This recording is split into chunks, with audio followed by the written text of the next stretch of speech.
नमस्कार। जितिया व्रत की हार्दिक शुभकामनाएं। आज जितिया का व्रत है, यानी जीवित पुत्रिका व्रत। यह व्रत कठिन व्रत में से एक है। यह व्रत आश्विन मास के कृष्ण पक्ष की सप्तमी तिथि से नहाय खाए से शुरू होकर अष्टमी तिथि को व्रती निर्जला रहती है एवं नवमी तिथि को पारण करती है। यह व्रत 24 घंटे से लेकर कभी कभी 30 से 36 घंटे का भी हो सकता है। वैसे तो इस व्रत से जुड़ी अनेक कथाएं प्रचलित है, लेकिन आज मैं इस वीडियो में आपको 2 कथाओं पर प्रकाश डालूंगी। पहली कथा जो एक पौराणिक कथा है वह इस प्रकार है। एक राजा थे जिनका नाम जिमुतवाहन था। वो बड़े ही प्रतापी और दयावान थे। एक बार वो जंगल के रास्ते से आ रहे थे तो रास्ते में उसे एक वृद्ध महिला के रोने की आवाज सुनाई दी। वो मदद को पहुंचे तो उस महिला ने कहा, हे राजन, मैं नाग माता हूँ। आज मेरे पुत्र की मृत्यु होने वाली है, इसीलिए मैं विलाप कर रही। तब राजा ने उनकी सारी कथा सुनी कि कैसे एक गिद्धराज नित्य प्रति एक नाग को अपना आहार बनाते हैं और उसी क्रम में आज उसके पुत्र की बारी है। राजा ने उस महिला से कहा, हे माता, आप निश्चिंत रहें, आपका पुत्र जीवित रहेगा, क्योंकि मैं उसकी जगह पर गिद्धराज का आहार बनने जाऊं। और ऐसा ही हुआ। राजा को अपने आहार के रूप में पाकर गिद्धराज चौंके। फिर उन्होंने उनका परिचय पूछा तो राजा ने कहा, हे गिद्धराज, मैं इस देश का राजा जिमुतवाहन हूँ और इस नाते इस प्रदेश का हर प्राणी के प्राणों की रक्षा करना मेरा पहला कर्तव्य है। इसी नाते मैं यहाँ आपके सामने प्रस्तुत हूँ। आप निर्भीक होकर मुझे अपना आहार स्वीकार करें। राजा की दयालुता देखकर गिद्धराज द्रवित हो उठे और उन्होंने राजा से कहा, हे राजन, आप धन्य हैं, आप मनुष्य के रूप में देवता हैं। मैं अति प्रसन्न हूँ, आप मांगिए मुझसे क्या चाहते हैं। तब राजा ने कहा, हे गिद्धराज, बस एक कृपा करें कि आज के बाद से आप इन नागों को अपना आहार नहीं बनाएंगे। गिद्धराज मुस्कुराए, कहा, ऐसा ही होगा, लेकिन मैं फिर भी आप पे अति प्रसन्न हूँ, क्योंकि आपने अपने लिए कुछ भी नहीं मांगा। लेकिन मैं आपको आशीर्वाद देता हूँ कि आज के दिन जो भी स्त्रियां पूरे मनोयोग से आपकी पूजा करेगी, उसकी संतान की कभी अकाल मृत्यु नहीं हो सकती। तो ये एक पौराणिक कथा थी। अब इससे जुड़ी एक अन्य जो एक दंत कथा है वह इस प्रकार से है। नर्मदा नदी के किनारे एक पाकर का विशाल वृक्ष था, जिसके ऊपर एक चील रहती थी और उसी वृक्ष के नीचे ढोढ़र में एक सियारिन रहती थी।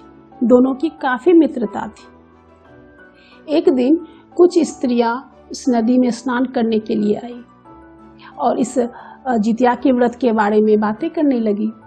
चील ने बड़े ही मनोयोग से उनकी बातें सुनी। फिर आकर सियारिन से बोली, हे बहन, ये स्त्रियां अपने संतानों की लंबी आयु के लिए एक कठिन व्रत कर रही हैं।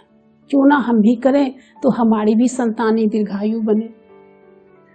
सियारिन ने भी सहमति जताई और अष्टमी तिथि आते ही दोनों ने इस कठिन व्रत का संकल्प लिया। व्रत कठिन था। रात होते ही सियारिन भूख से व्याकुल हो उठी। उससे भूख बर्दाश्त नहीं हुआ और अंधेरे का लाभ उठाकर वह जंगल में जाकर एक मृत जानवर का मांस खाकर पूर्ववत आके लेट गई। इस तरह से सियारिन का व्रत खंडित हो गया, जबकि चील का व्रत पूर्णता को प्राप्त हुआ। समय के साथ दोनों मृत्यु को प्राप्त हुए। अगले जन्म में दोनों एक ब्राह्मण कन्या के रूप में जानी गई। चील का नाम शीलवती पड़ा, जबकि सियारिन का नाम कपूरावती। दोनों का विवाह क्रमशः उसी राज्य के महामंत्री बुद्धिसेन के साथ हुआ, जबकि कपूरावती का विवाह उसी देश के राजा मलयराज के साथ हुआ। समय के साथ शीलवती 7 पुत्रों की माता बनी, जबकि कपूरावती हर बार मृत बच्चे को जन्म देती रही। इस बार भी शीलवती ने जीवित पुत्रिका व्रत का अनुष्ठान किया था। यह देख कपूरावती को बर्दाश्त नहीं हुआ और उसने अपने पति से कहवाकर शीलवती के 7 पुत्रों का सर कटवाकर एक थाल में भरकर वस्त्र से ढककर उसके यहाँ पहुंच गई।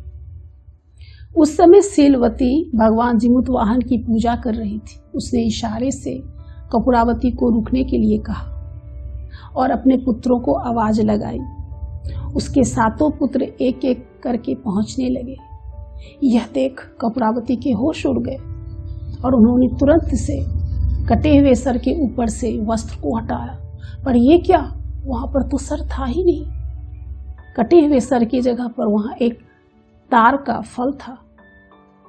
यह देख कपूरावती वहीं मूर्छित हो गई और उसे मूर्छा की अवस्था में उसे अपने पूर्व जन्म का याद हो आया।